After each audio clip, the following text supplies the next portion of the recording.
பாருங்கள், இந்த கிறிஸ்தவத்தில் நிறைய பேர் ஒரு கேள்வி கேட்குறாங்க. இதை நாங்கள் வந்து ஃப்ரீக்வெண்ட் ஆஸ்க் கொஸ்டின் சொல்லுவோம், எஃப்ஏக்யூன்னு சொல்லுவோம். என்ன கேள்வி அப்படின்னா, கிரேஸ் வந்தால் எல்லாமே நடந்துடும், கர்த்தர் வந்து நமக்கு வந்து வியாதியை தரதில்லை, கர்த்தர் நமக்கு வந்து பொருளாதார நெருக்கடி தரதில்லை, கர்த்தர் நம்மை ஆசீர்வதிக்கிறார், கர்த்தர் நமக்கு எல்லாவற்றையும் செய்ய வல்லவராக இருக்கிறார், கர்த்தர் யாரையும் துன்புறுத்துறதில்லைன்னு சொல்கிறீங்களே, அப்புறம் ஏன் பவுல் அப்போஸ்தலன் வந்து 3 முறை ஜெபம் பண்ணி அந்த பலவீனத்திலேயே இருந்தார்?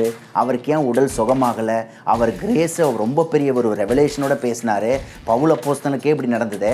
அப்போ ஒவ்வொருத்தருக்கும் ஆண்டவர் வந்து ஒரு குறை தர்றார்ல, ஆண்டவர் வந்து ஆட்டுக்கு வாள் அளந்து வைக்கிறது போல் ஒவ்வொருத்தனுக்கும் ஒவ்வொரு கிறிஸ்தவனுக்கும் வாழ்க்கையை அளந்து வச்சிருக்கிறார்ல, அதனால தானே நாங்கள் இதை நம்புகிறோம் அப்படின்னு நீங்கள் கேட்குறவங்களா இருந்தால் தொடர்ந்து இந்த வீடியோ பாருங்கள்.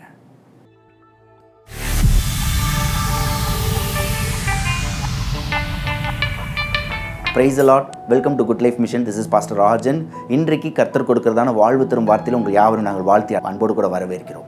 பாருங்கள், 2 கொரிந்தியன் சாப்டர் 12 verses 9 இதில் என் பலவீனத்திலே உன் பலன் பூர்ணமாய் விளங்கும். ஆமென். வசனம் சொல்லுது பாருங்க. பவுல் அப்போஸ்தலன் சொல்றாரு, உன் பலவீனத்திலே என் பலன் பூர்ணமாய் விளங்கும் அப்படின்னு சொல்லப்பட்டிருக்கு. அப்போ இந்த பலவீனத்தில் கர்த்தருடைய பலன் பூர்ணமாய் விளங்கும். My grace is sufficient for you and my power made you well in weakness. பாருங்க, இந்த வசனத்தில் சொல்லப்பட்டிருக்கு, உன் பலவீனத்திலே என் பலன் பூர்ணமாய் விளங்கும், என் கிருபை உனக்கு போதும்னு சொல்லப்பட்டிருக்கு. பாருங்கள், அப்போது பலவீனமான நாட்களில் கர்த்தருடைய கிருபை நமக்குள்ளாக வரும்போது பலன் தருகிறதா இருக்குது. பாருங்கள், நீங்கள் ஒரு காரியத்தையோ ஒரு ப்ராஜெக்டையோ இல்லை ஒரு வீடோ இல்லை வந்து உங்களுக்கு வந்து ஒரு திருமணமோ இல்லை வந்து குழந்தைகளோ இல்லை வீட்டில் வந்து ஒரு சமாதானமோ ஏதாவது ஒரு சூழ்நிலையில் நீங்கள் இருந்தீங்கன்னா, ஒரு பலவீனத்தில் இது எப்படி நடக்கும், இதுக்கு நான் என்ன பண்ண போகிறேன், இந்த சப்போர்ட் வந்து நான் பண்ணிடுவேனே, அந்த சப்போர்ட் வந்து நான் பண்ணிடுவேன் நீங்கள் நினச்சிங்கன்னா, அவருடைய சப்போர்ட்டு பெரிதான சப்போர்ட்டாக இருக்குது. பாருங்கள், is ready to give his support. Amen. அவர் வந்து கிரேஸை தர வல்லவராக இருக்கிறார். அந்த கிரேஸுக்குள்ளே தான் பவரே இருக்குது. பாருங்கள், அல்லேலூயா.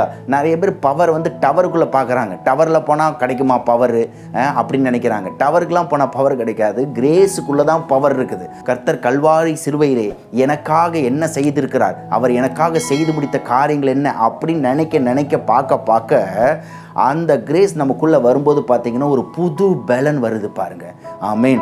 உங்களுடைய பலவீனத்திலே அவருடைய பலன் பூர்ணமாய் விளங்கும். அவருடைய கிருபை உங்களுக்கும் எனக்கும் போதும்.